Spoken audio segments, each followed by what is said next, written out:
listen, I got to start by saying our guy Nick, I'm happy for him because he's a happy guy this morning as his Lakers pulled off the impossible, the improbable, pulling off the upset of all upsets this weekend, somehow outlasting the Portland Trailblazers. I mean, we never quite got a prediction from Wilds, but we'll probably get one today. But Nick, I was nervous. Congratulations, buddy.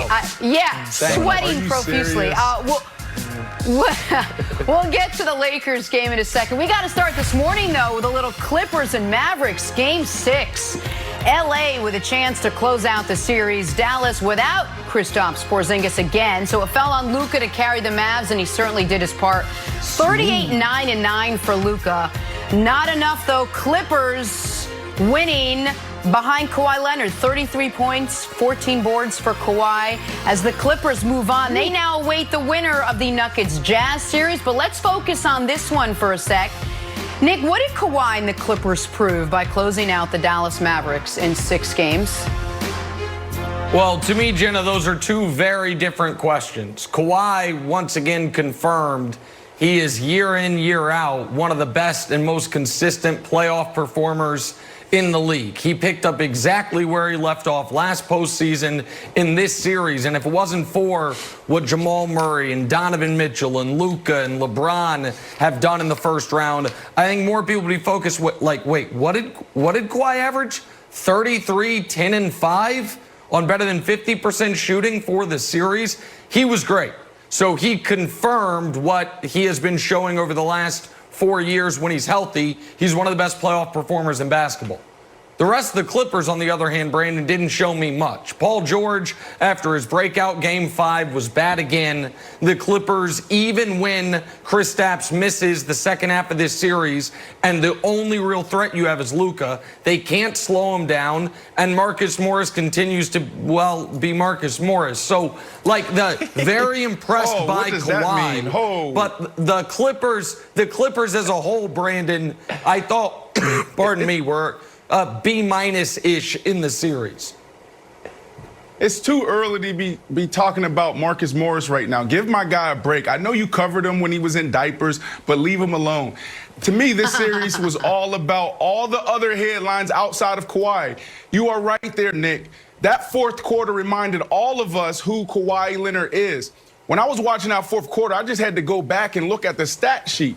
I mean, this guy started the series with 29 points. And then he followed it up with 35, and then at 36, then 32, and he ended the series with 33 points. And while he was diving on the floor and playing lights out defense, this guy definitely picked up what you said, Nick, where he was last year in the postseason, that championship run.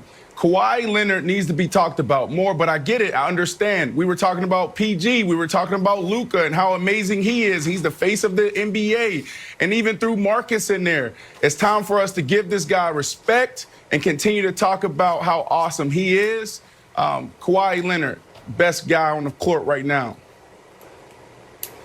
Nick, I'll throw it to you in a second, but I don't know if you like Kawhi Leonard. Like, sometimes we come on this show and you say things like, I don't even know if Kawhi Leonard likes playing basketball. And other times you give him like these like kind of compliments. Like, if we weren't talking about Luka and Donovan and Jamal Murray and LeBron and Damian Lillard, we'd be talking about Kawhi. It's like kind of a, do you really like Kawhi, or do you not like Kawhi? Listen, are you just talking about Kawhi because you got at the top of the show? Listen, no, I have a tremendous respect for Kawhi Leonard as a basketball player when he plays. I got two issues with Kawhi. One is not his fault, one is his fault. The one that is not his fault is he was anointed best player in the NBA status by some after the Raptors beat a beat-up Warriors team. And that, to me, was not only an insult to LeBron, it was an insult to Kevin Durant, it was an insult to Giannis, some could argue it was an insult to James Harden, guys who had been performing at that level year in, year out. But the real, I guess, agitation that is caused to me by Kawhi over the course of the season is I think the way Kawhi Leonard treats the regular season is dangerous for the health of a league I love, Wilds. I think that if the Clippers, I don't think they will, but if they win the title, then it just further confirms, you know what? Who cares about the regular season? Who cares if guys play more than 65 games? It's not good for the health of the league. So I'm not a fan of that. But nobody denies his overall talent level unless you are trying to anoint him. You know, Colin Cowherd says if he wins the title, he's top 5 all time. Season. That is. No one plays in a Brandon, regular season, whether it's load management. Yes, it's very true. Whether it's load management or if it's the first half of the season, nobody's playing defense until after the All-Star break. So I just don't get this thing. Like, you know, this is modern sports. You got to take care of guys. So just real quick, Wilds, even if we're saying the level of intensity is ratcheted up in the postseason, particularly on the defensive end, even though we're not seeing it this year thus far, I agree with that. But other guys play. Like the load management with Kawhi is a very specific thing that just irks me. So that's what it is. It's not that I dislike him, and he's been brilliant. No, I get Wilds, it. I said it to start. Like he carried a Clippers team that otherwise this series was not that impressive. Wilds. Yeah, but do you have an issue with like he did everything better in the playoffs? His minutes went up, his points went up, his assists went up, his field goal percentage went up, his attempts went up.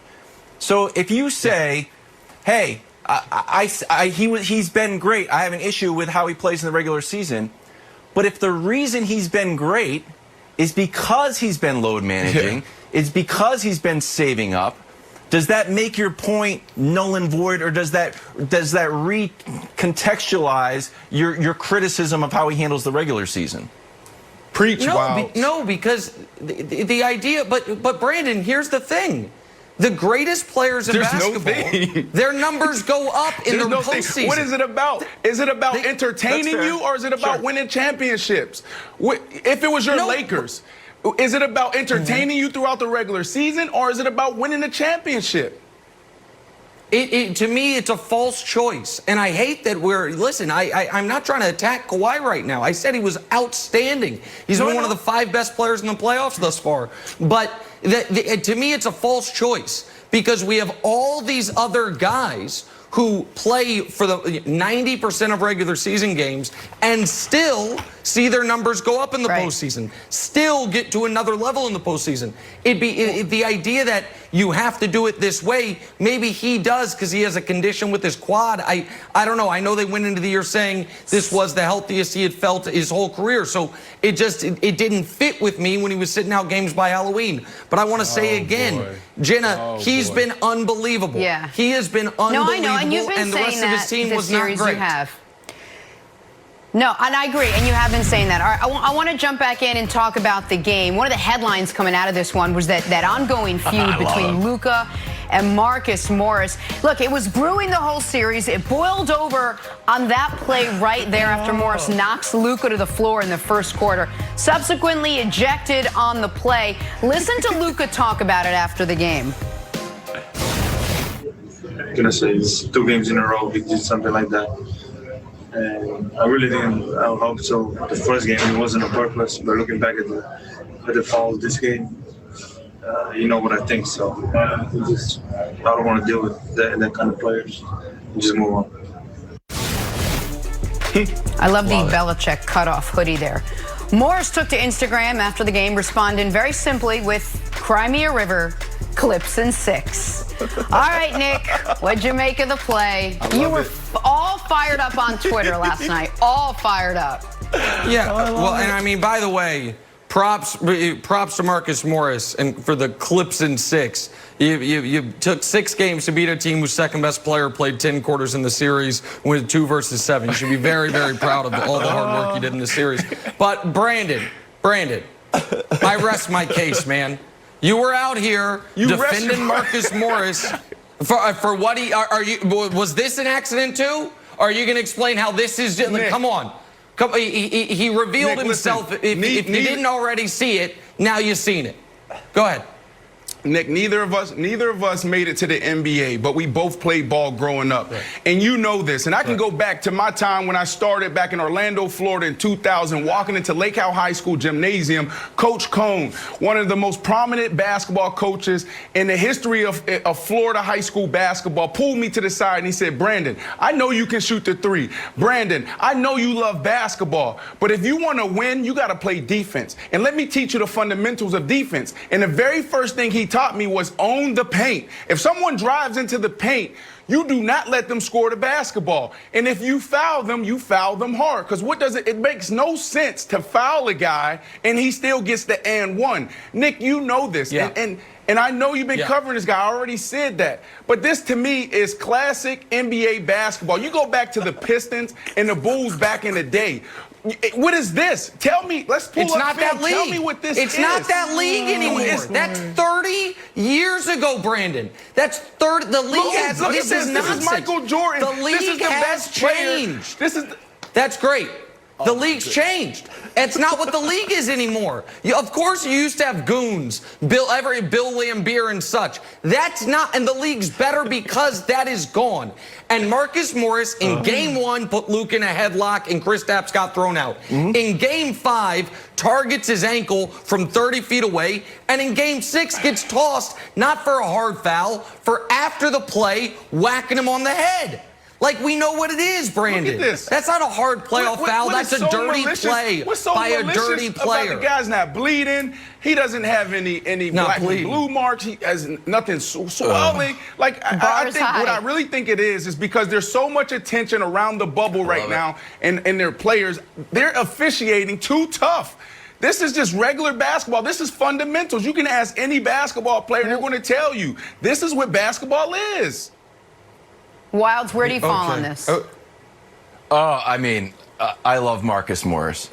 He's become first team all Kevin Wilds right alongside of Joakim Noah. But I just love I love this. I love the story within a story. If I could have changed one thing, Jenna, just when he stepped on his ankle in the previous game, he ran over and picked up his shoe and tried to help Luka. I wish he would have done this here. Because this time he slaps him around the neck and then he stares him down a little bit. I think he should have done the faux pickup and be like, what? I like that Marcus Morris a little bit better. Oh, let me give Hurt you and faux hold on. That's my favorite Marcus Morris. Two things just very quickly. Go ahead, One Nick. is anyone still arguing that